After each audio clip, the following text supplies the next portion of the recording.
Waking up to sunshine and birdsong usually means it's a pretty dang good morning. But thanks to a bit sketchy lunch yesterday, this morning was not all that pleasant. Can't trust the part today. But that's travel for you. Sometimes it's about all the good views, and other times it's just about surviving breakfast and waiting for your stomach to catch up.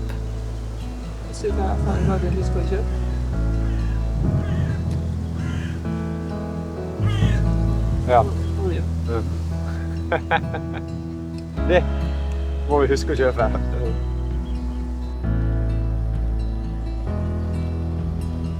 Because of this little situation, we had to take things a bit slow today. While Thomas would focus on capturing glimpses of a ride on camera, my focus was a bit more practical. Staying hydrated, clenching over the bumps, and slowly getting back into shape.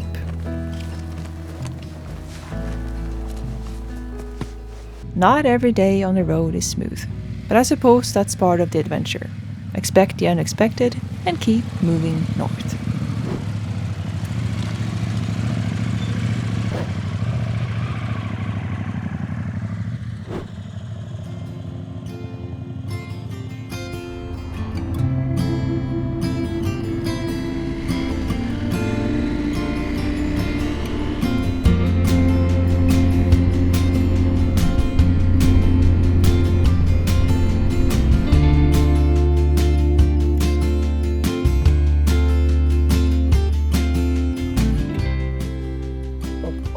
This one really close.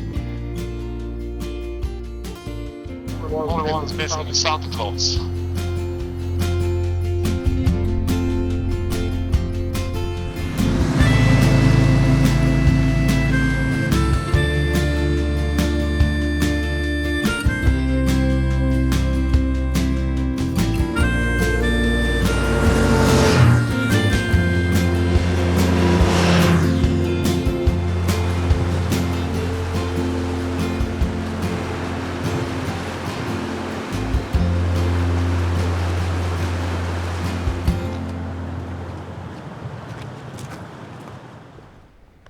Test.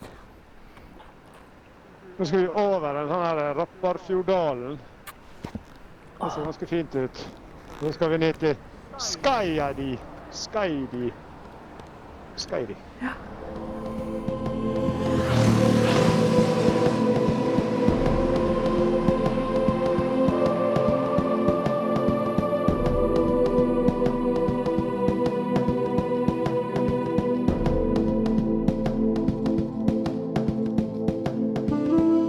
This is Sennalandet, a quiet and desolated open stretch of mountain about 385 meters above sea level, often closed in the winter due to the occasional brutal weather.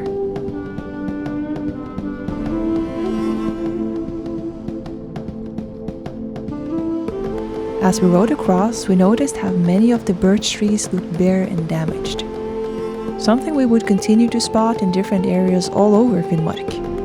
We learned that this is the result of repeated, massive leaf worm outbreaks that have damaged thousands of square kilometers of forest, changing the landscape and the ecosystem along with it. And up here, as anywhere, nature takes its time to heal. A little bit hurt, but a lot more free.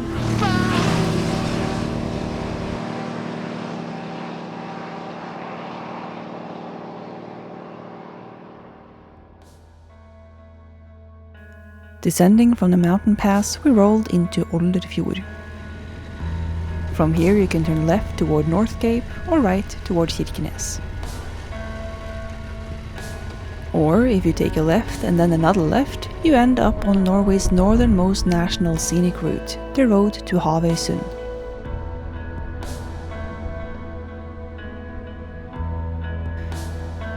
By now it was getting late, the temperature dropped and a freezing wind started to pick up. We decided to stop at the first nice spot we could find to set camp, make dinner and rest up for the night. And this spot we found in Russelv.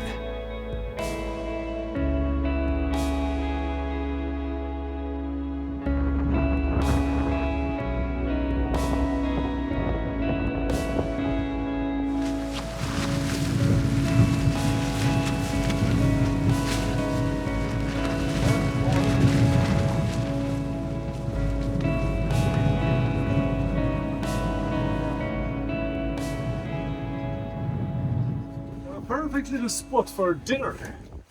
And what's for dinner tonight? Oh, today it's the special pizza rolls. Oh, Ham, cheese. Oh, and my favorite knife. all right. Welcome to Thomas Wilderness Kitchen. Oh, what you call this? Your pre-made pizza bottom thing. Yeah, pizza dough in a way. Yeah. Yeah. We have some pizza sauce from Papas. We just pour on some. And then you have the small dish ham. Yeah. Ham pieces, or you can use chorizo or pepperoni or whatever. Yeah. Your preference. This is a very simple version. No, not simple. It's Michelin star stuff. The chef is allowed to taste the cheese. This is where most people fuck up because they don't use enough cheese, and the cheese melts in the pan. If you have a non-stick pan, you don't need to have butter. You just use the fat from the cheese to kind of smear the. So it doesn't burn. Yes. So everything goes on. Throw it away. Yep. It's just you really want it to be firm, and then you just make this. Turn it over one more time.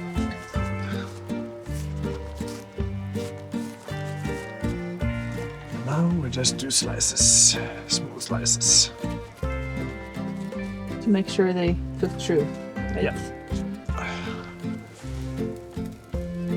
Since we are in.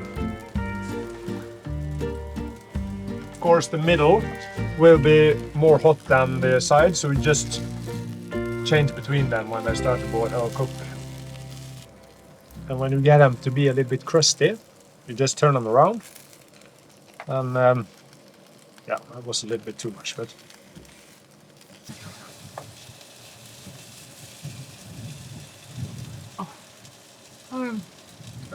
Yeah.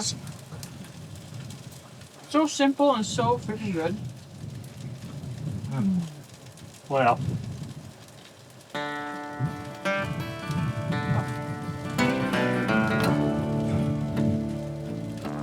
Come all you young rounders, and a story I'll tell of the promise of heaven and the warning of hell. But take heed where you ramble, or too soon you will go. Way up on the hillside where the new flowers grow. Back up the hillside where the new flowers grow.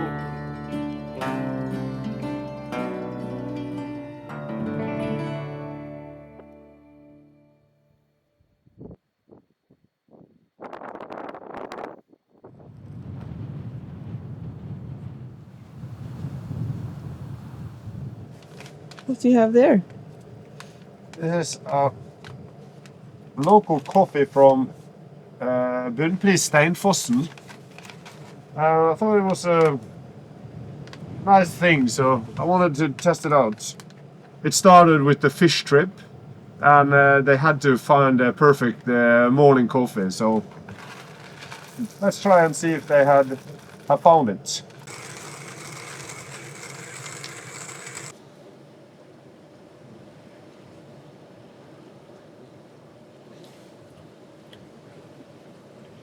You're not. I feel funny. It didn't taste anything. No, it's very mild. Fruity, maybe? I don't know. Right. Make a new one. I'm not going to spoil my morning with bad coffee. I think the good thing about me not having so much preference about coffee, like I'm used to the instant coffee things, is that this is fine. Didn't I bring my own coffee now? Not sure you did. I'm about to get hysterical. Really? No, here it is. Ta-ta-ta! Oh my god. They The want beans, to- the price of cocaine. The fisherman has been out here all night, I think. Like when we went to bed Yeah. last night, people pulled up to start fishing, so Fly fishing is the one thing I really want to learn. I did it a couple of times when I was younger, but I always get caught in the branches behind me. Mhm. And then I lost my temper and broke the rod. I would never think so. Right here. I don't think many people would think that. It's out of coincidence. Totally.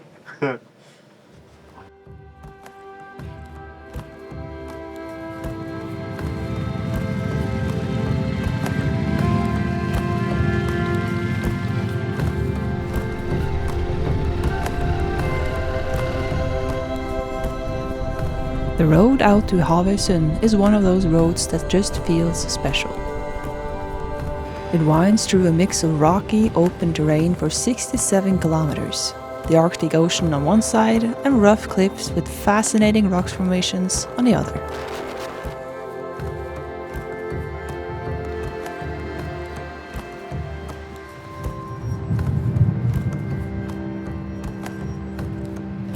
And even though it never reaches more than a few hundred meters above sea level, it still gives you that feeling of riding over a mountain plateau. With sea eagles above, reindeer along the road, and even whales out at sea, it's wild and beautiful in the best way.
Located at 71 degrees north and far less visited than the North Cape Plateau, the little fishing village of Havøysund really is the end of the road. Like much of Finnmark, it was destroyed during World War II, but has since been rebuilt and grown into an important fishing community, and about 1,000 people call this place home today.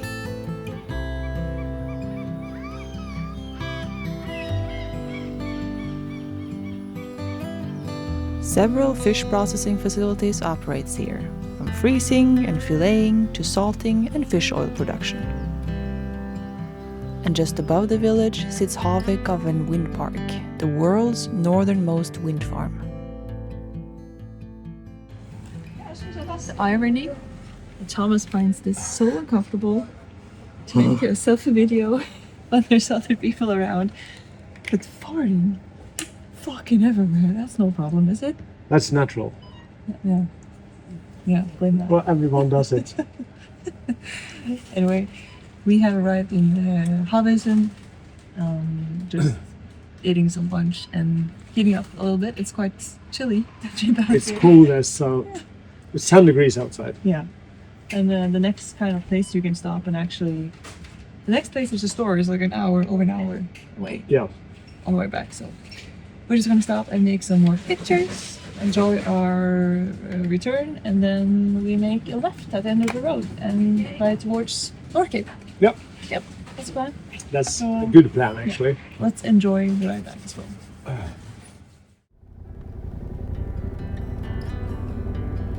Det är jävligt gevigt bra.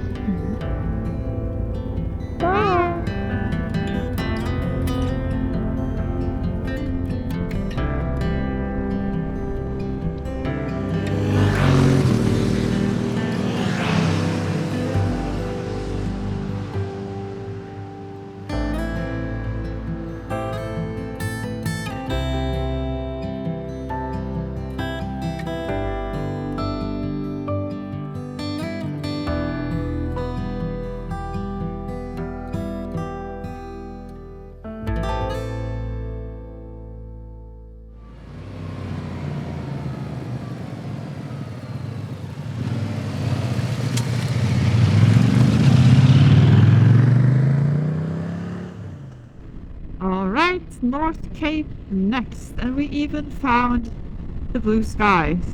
So if we are lucky, we can see the North Cape in good weather this afternoon, or we might try to get out there sometime during the night. But we'll see. We'll see how far we get.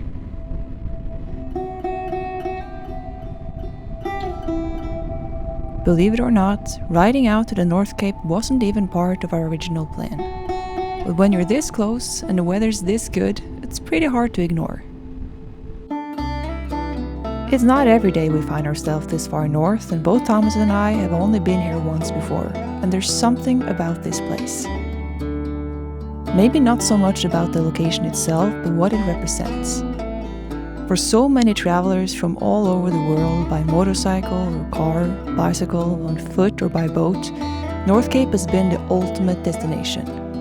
Thousands have made their way and reached their goal here. And as you ride those last 100 kilometers, it almost feels like all that anticipation, excitement and pride has soaked into the road itself.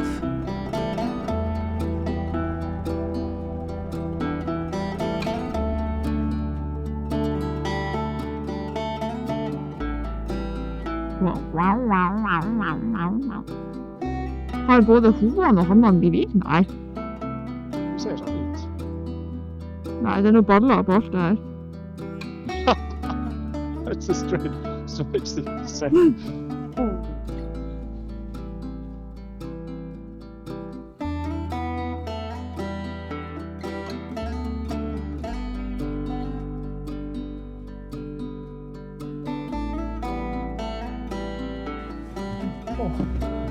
Oh, I'm a bit cold.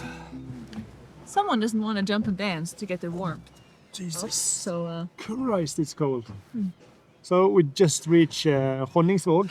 yes. We're 30 minutes away from North Cape, and it's been a fantastic ride, but it's been a lot of wind and it's really cold to the bones. I don't agree. You've been jumping jacking on the tarmac. Because when you're cold, you move around to get warm. You've been on the bike sitting in the wind for the past couple hours, so of course you're cold.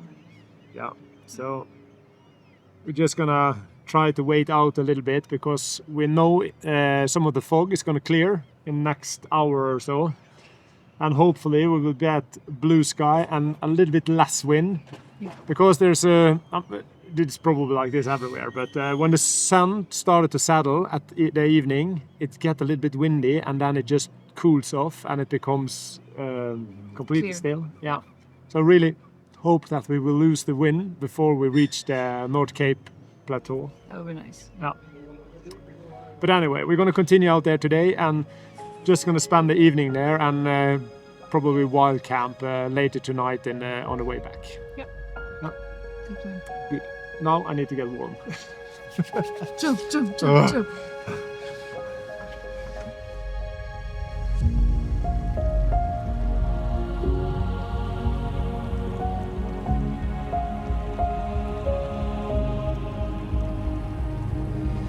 Those final kilometers to the plateau turned out to be surprisingly sentimental, even for me, especially considering we hadn't even planned to be here. It's funny how returning to a place years later makes you reflect on how much has changed, and how, in most ways, it's for the better. So much better.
Now that's done.